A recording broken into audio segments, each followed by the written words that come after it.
local stuff. Look, there's some Lahori stuff. Assalamu alaikum. Assalamu alaikum. Man just grabbed my bag. You what? Who did? Which man? What was he wearing? Which one?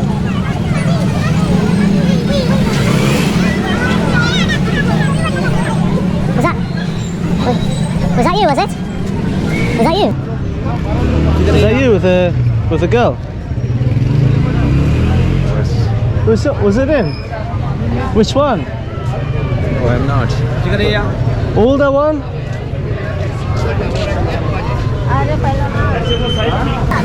Okay, kaya rin nabasa yun.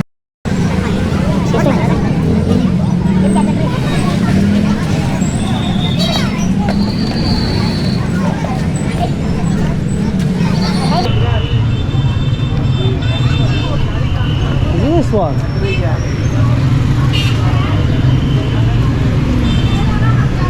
Hey Sam, did you see a girl?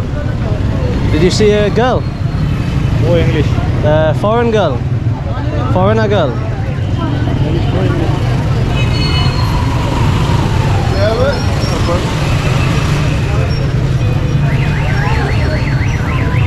Do you see anybody? It's okay, Where you? Where are you going? I was looking for somebody. I almost like went to push him. Like.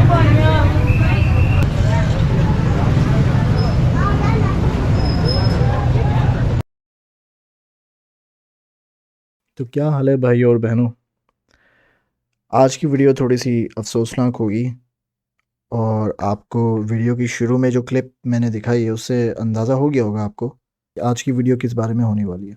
इंतहाई अफसोस के साथ ये कहना पड़ रहा है कि हमारी पाकिस्तानी अवाम का कुछ नहीं हो सकता। हम जितना रोना डाले कि हमें हुक्मरान सही नहीं मिले या हमें मौक़े सही नहीं मिले, गलती सिर्फ़ हमारे हुक्मरानों की नहीं है, गलती हमारी भी है। जब आप इस तरह की हरकतें करते हो कि एक गैर मुल्की आपके मुल्क में मेहमान बन के आए और वो आपके मुल्क के कल्चर को, आपकी सकाफ़त को, आपकी बाज़ारों को, आपके खाने को एक्सप्लोर करने आया और आप इस तरह की घिनौनी हरकत अगर करते हो उसके साथ, तो आपको लगता है कि वो दोबारा आएगा या वो दोबारा आपके मुल्क के बारे में कोई अच्छी बात करेगा? वो वापस जाते ही अपने तमाम रिश्तेदारों, दोस्तों, यारों से यही बात करेगा कि पाकिस्तान तो ना मैं कभी जाऊंगा, ना तुम लोग कभी जाना। अब देखो, इसमें 2-3 बातें आ जाती है। सबसे पहले तो ये कि जिस बंदे ने ये हरकत की है, उसकी साइकोलॉजी समझनी पड़ेगी कि उसके दिमाग में ऐसा क्या चल रहा था कि मैं ये हरकत करूँगा तो मुझे क्या मिलेगा। दूसरा ये कि आपको जब नज़र आ रहा है कि उसके पास कैमरा है और वो सारी चीज़ें रिकॉर्ड करता है या वो व्लॉगर है, तो आप ऐसे बंदे के साथ ये हरकत कैसे कर सकते हो? और तीसरा ये कि वीडियो में आपने देखा होगा कि उसने उस बंदे को ढूंढने की कोशिश की क्योंकि वो उसकी वाइफ थी जिसके साथ उसने ये घिनौनी हरकत की थी। तो कोई भी बंदा ये चीज़ बर्दाश्त नहीं करेगा, उसका तो माथा शाट हो जाएगा फ़ौरन ही। तो उसके साथ भी यही हुआ जो कि जस्टिफाइबल है। तो वो निकल पड़ा उसको ढूंढने के लिए और उस वक्त तो उसको इस चीज़ का एहसास नहीं हुआ, लेकिन उसको वो बंदा मिल गया और उससे इसने मुंह पे पूछा भी, ये हरकत आपने की थी उस लड़की के साथ, और वो समझ गया कि ये बंदा क्या कह रहा है मुझसे।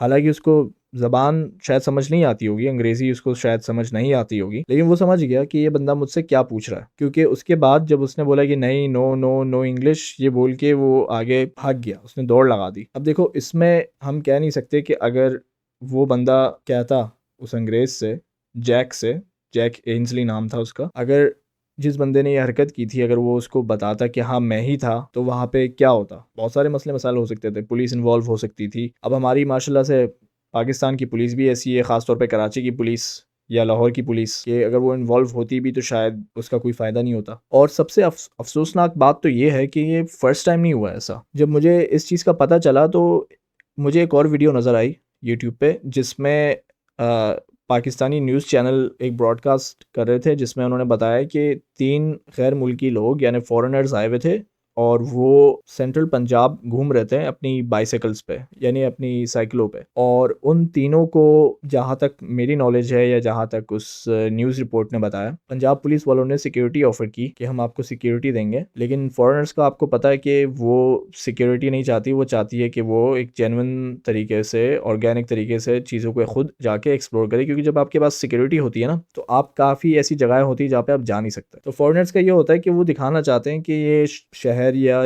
ये कंट्री जिसमें हम आए हैं ये किस तरह की है। अगर आप ऑर्गेनिकली आप ऐसी बाहर निकलो तो लोग आपके साथ कैसे पेश आते हैं। तो उनको भी यही चीज़ डॉक्यूमेंट करनी थी। तो अब उनकी आपस में क्या बात हुई, किसने क्या बोला, किसने तल्ख बात की, तो इस चीज़ पे किसी ने तल्ख बात की होगी और यकीनन वो हमारे पंजाब के जो अफसरान हैं उन्होंने ही की थी, जिसकी वजह से उनको अपने पुलिस स्टेशन ले गए और वहाँ पे उनकी साइकिलें भी छीन ली और वहाँ पे उनसे तहकीकात भी की, इन्वेस्टिगेशन भी की। तो मेरा कहने का मकसद ये है कि ये चीज़ें होनी नहीं चाहिए, क्योंकि आपके मुल्क में, आपकी कंट्री में टूरिज़्म वैसे ही बहुत कम है। फॉरेनर्स का टूरिज़्म ना होने के बराबर है, क्योंकि आपकी जीडीपी को वो अफेक्ट नहीं करता। अभी आपकी कंट्री की इनकम में एक बड़ी अमाउंट नहीं आती वहाँ से। लेकिन अगर हम इस तरह फॉरेनर्स से पेश आएंगे और हमारा रवैया इसी तरह रहेगा उनके साथ, या हम अपने सिक्योरिटी एजेंसीज़ में, पुलिस में और रेंजर्स वगैरह में नए रिफॉर्म्स नहीं लाएंगे इस टूरिज़्म को मद्देनज़र रखते हुए, तो ये जितना भी टूरिज़्म आ रहा है अभी, ये भी नहीं आएगा फिर। और इस टूरिज़्म को हम प्रमोट कर सकते हैं। अभी कुछ हफ्तों पहले मुझे एक बात पता चली कि काफ़ी 1-1.5 साल 2 साल से पाकिस्तान ने ई वीज़ाज़ इशू करना शुरू कर दिए, और वो भी इसी टूरिज़्म की वजह से किए, ताकि टूरिज़्म और आए पाकिस्तान में। तो ये एक अच्छी चीज़ थी, लेकिन सिर्फ इस हद तक नहीं रुकना हमने। तो यार बहुत अफसोस हुआ मुझे ये चीज़ देख के। और इस टाइप की वीडियोज़ मैं वैसे बनाता नहीं हूँ, ये फ़र्स्ट टाइम बना रहा हूँ। लेकिन यार आजकल के हालात देख के और लोगों के रवैये देख के और जो पॉलिटिकल अनरेस्ट है हमारे मुल्क में, वो देख के इन चीज़ों पे बात करना बहुत ज़रूरी है। क्योंकि इससे आपका जो इमेज जा रहा है ना बाहर दूसरी कंट्रीज़ में, आपकी नेबरिंग कंट्रीज़ में, या जिनके साथ आपके मुतालिबात होते हैं उन कंट्रीज़ के साथ, एक बहुत बुरा इमेज जाएगा। अब मुझे यकीन है कि ये जो फॉरेनर्स जिनकी मैं बात कर रहा था, साइकिल वाले जो थे 3, ये वापस नहीं आएंगे। क्योंकि इनके साथ जिस तरह से उन्होंने पेश आया है, मुझे यकीन है कि उसके अगले ही दिन जब उनको छोड़ दिया गया था, तो वो फर्स्ट फ्लाइट से अपने घर चले गए होंगे वापस। और जैक एंसली के साथ जो हुआ वो भी बहुत गलत था। मैं उसके चैनल को काफ़ी टाइम से फॉलो कर रहा था और अच्छी वीडियोस बना रहा था, नई चीज़ें करने की कोशिश कर रहा था। जब उसके साथ ये हादसा हुआ था, तो वो एक डॉक्यूमेंट्री टाइप एक पीस बना रहा था पाकिस्तान पे, जिसमें वो पाकिस्तान की जितनी भी इकोनॉमी क्लास ट्रेन है उसमें सफ़र कर रहा था, और थ्रू आउट पाकिस्तान उसने सफ़र करना था। तो ये हादसा उसके साथ लाहौर में हुआ, अनारकली बाज़ार में। और क्योंकि लाहौर एक बहुत बड़ा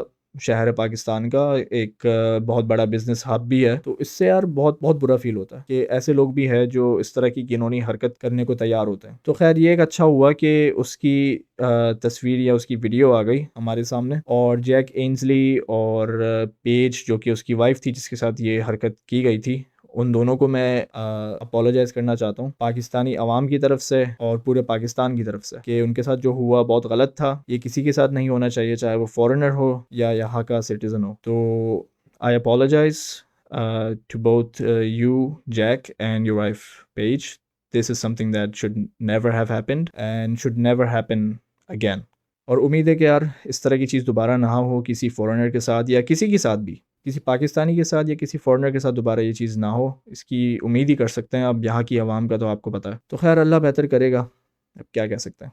तो खैर आज के लिए इतना ही, मिलते हैं अगली वीडियो में एक नए टॉपिक के साथ, होपफुली किसी अच्छी चीज़ के साथ, किसी अच्छी ख़बर के साथ। लेकिन यहाँ के जो हालात चल रहे हैं ना, उस हिसाब से मुझे लगता नहीं कि कोई अच्छी ख़बर आने वाली है एनी टाइम सून। उम्मीद है आपको ये वीडियो पसंद आई होगी, और इस वीडियो को शेयर करें अपने दोस्तों यारों के साथ। Be safe guys, all I can say is be safe. आज के लिए इतना ही, खुश रहें, मुझे इजाज़त दें, मिलते हैं अगली वीडियो में। अल्लाह हाफ़िज़।